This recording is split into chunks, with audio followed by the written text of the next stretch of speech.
Hello, and welcome to Xtreme DIY, brought to you by 80/20. Today's segment will be the last in a 4-part series of our outdoor solutions. In this segment, we'll be building a garden box. This garden box is great for flowers and plants alike. It's lightweight, durable, weather resistant, and features sleek-looking closed-face profiles, making it easy to clean up. It also incorporates a twin-wall panel that'll help the box act as a mini greenhouse. Lastly, as with all 80/20 products, it's fully customizable to suit your needs. Now before we begin, we want to point out these videos are a general overview of the assembly steps on how to build these solutions.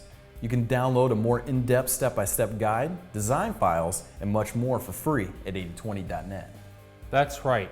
Now this build with any other 80/20 build, you want to verify that you have all of your parts and pieces, all of your hardware, and all the proper tools that you'll need to assemble your build.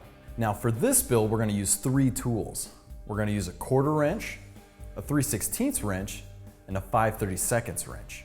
Now, when it comes to building the garden box, we're going to split it into 2 parts, the main box and the lid. For the box, we're going to build 2 of our sides first, connecting them with some crossbars, and then finishing it off with some panels. For the lid, we're going to build a simple frame. Slide in our panel, and then we're going to connect the 2 with some drop-in hinges. We're ready to begin building the sides of our garden box. To do this, we're going to create a standard U shape. We're going to utilize a long miter bar, a short miter bar, and then one of our standard closed face profiles. We need to ensure that all of the closed faces are facing outward and the T-slot is facing inside, as those will hold our panel. I'm going to go on ahead and join the miter bar and the main profile together using the bolt and washer. Now once he has that tightened down, we're going to install our panel and finish it off with one last bar. Once we have this side done, we'll repeat the process on the other side. Now that we have both sides of our garden box completed, we're ready to join the 2 together using our cross supports. As you can see, we've already completed our top cross support, and now we're ready to join the mid-level cross support. We're going to take our closed face profile, we're going to preload our end fasteners, and then we're going to slide those into the adjoining T-slots and tighten everything down. Now once we have our top crossbars on, we're going to slide our front and our back panels in and cap it off with some bottom bars. Now once we have all that tightened down, we're ready to build our lid. Now that we have the main portion of our garden box complete, we're ready to move on to the lid. We're going to start with a basic U shape, ensuring that our closed sides of our closed face profiles are facing out and that the T-slot is facing in, as that is what is going to hold our panel in place. Now for our panel, we selected twin wall polycarb because it's semi-transparent and it'll let light in for our plants. Now we'll go ahead and put in the panel, put on our last bar, and once we're done with all that, we have a few more things left for our lid. Now before we attach our lid to the base, we're going to install a couple hinges. We went ahead and preloaded some bolts and some drop-in T-nuts to our hinges. So we'll just take our hinge itself and drop it into the open T-slot and tighten it down with our wrench.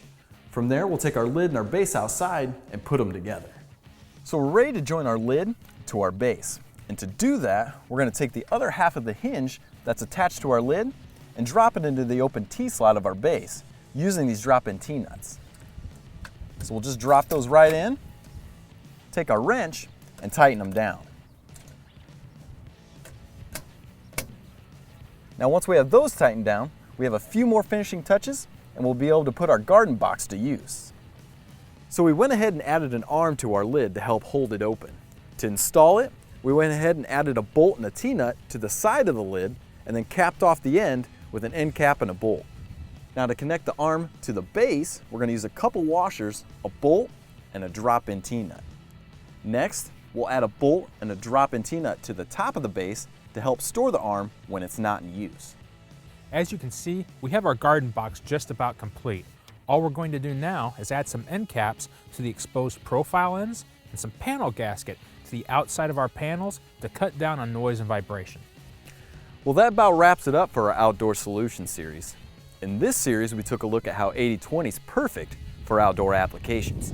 We built a sleek-looking and durable grill stand, a sturdy and long-lasting and modular picnic table, a handy garden cart that's great for any yard work, and lastly, a miniature greenhouse, perfect for helping your plants and flowers get started. To see more unique solutions built with 80/20, or to download our outdoor solutions step-by-step project files, make sure to check out 8020.net. Also be sure to stay up to date with 8020's Xtreme DIY, as next month we'll be focusing on a new series dedicated to garage solutions. But until then, thanks for watching, and as always, make it a great day.